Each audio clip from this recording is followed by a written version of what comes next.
Alors, c'est vrai que je dois admettre qu'en tant qu'Église invisible, membre de l'Église invisible,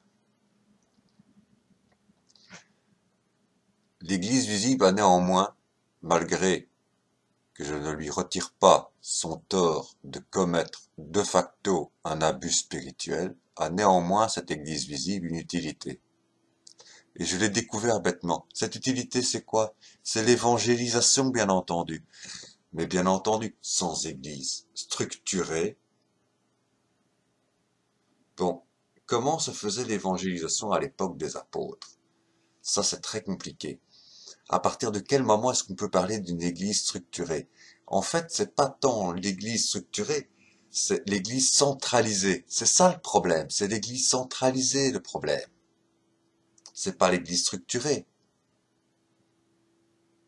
Et encore, l'église centralisée, je ne sais même pas si c'est un problème. Parce que, regardez, je, suite à ma réflexion d'hier, je me suis dit, il faut que je me plonge dans les Écritures pour retrouver un peu de sérénité et un peu de calme et un peu de...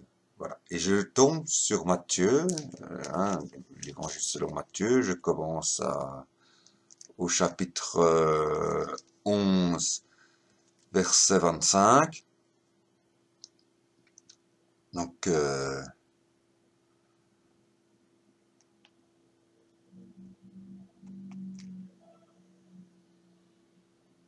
venez à moi, vous tous qui êtes fatigués de porter un lourd fardeau, et je vous donnerai le repos, au chapitre 11, verset 28.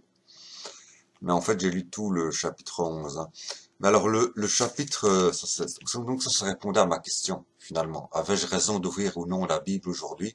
Oui, j'avais raison. J'avais raison, je tombe sur ce passage de l'évangile de Matthieu. Et donc, je continue ma lecture, et j'arrive au chapitre 13. Et là, c'est la parabole du semeur. Et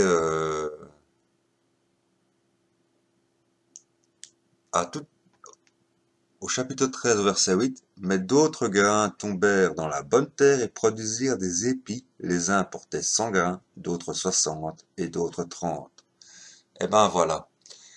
Même l'Église catholique romaine, vaticane, que je critique autant, porte des fruits. Et honnêtement,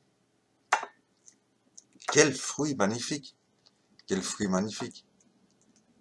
Euh, et ne fût-ce déjà que l'évangélisation, parce que si je suis chrétien, c'est parce qu'il y a une Église institutionnelle. Parce que s'il n'y avait pas d'église institutionnelle, jamais je n'aurais eu l'occasion d'aborder le catéchisme, en l'occurrence catéchisme protestant, jamais je n'aurais eu de l'amour de la lecture de la Bible, et je dis, oui, on peut se dire, je me base que sur la Bible et rien que sur la Bible, mais le retour à la foi, par exemple, là, au tout début, mais le retour à la foi, c'est ça qui est extraordinaire, c'est la liberté religieuse. On vit une époque merveilleuse et le problème c'est que je commence à sentir que cette époque merveilleuse,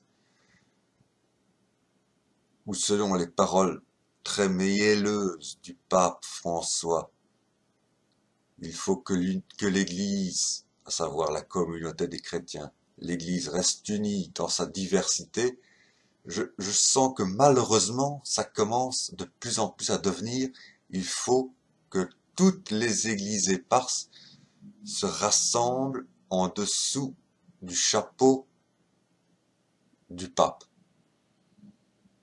Enfin, de la congrégation pour la sauvegarde de la doctrine de la foi. C'est elle le vrai chef, c'est pas le pape. Le pape n'est que le porte-parole de l'Église depuis des années maintenant. Hein. Depuis au moins Vatican II, c'est comme ça. Le pape n'est que le porte-parole. Tout est décidé par d'autres. Mais bon, voilà.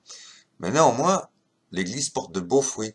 Ses moines, ses moniales, ses monuments, enfin ses édifices, je veux dire, ses édifices. Je l'ai déjà dit maintes fois, Les édifices religieux, eh bien, ça évangélise en silence.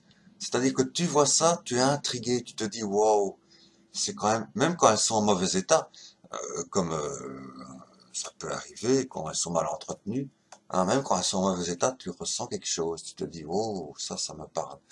Eh ben, voilà. Donc, ne fût-ce que pour les fruits que porte, et si je peux parler, et si j'ai parlé précédemment dans ma vidéo précédente sur l'abus spirituel, si j'ai parlé avec la facilité avec laquelle j'ai parlé, c'est grâce à l'Église institutionnelle. Donc même en tant qu'Église invisible, entre guillemets, c'est-à-dire ceux qui ne se reconnaissent aux aucun dogme,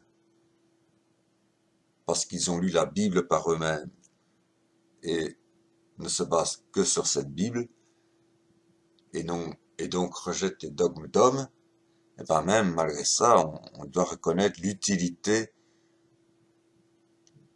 et la nécessaire existence des églises visibles, toutes les églises visibles, quelles qu'elles soient, parce qu'elles évangélisent, elles posent questions, elles amènent questions. Certaines perdent, c'est vrai. Certaines perdent les gens dans des chemins, mais les grandes églises, l'église catholique, c'est pas parce qu'on est évangélisé ou réévangélisé. Moi, j'ai été réévangélisé par la seule vision d'une église catholique et par écouter des radios catholiques. C'est pas pour ça que je suis devenu catholique pour autant, mais je me sens plus attiré par les églises catholiques que par les églises protestantes, par exemple.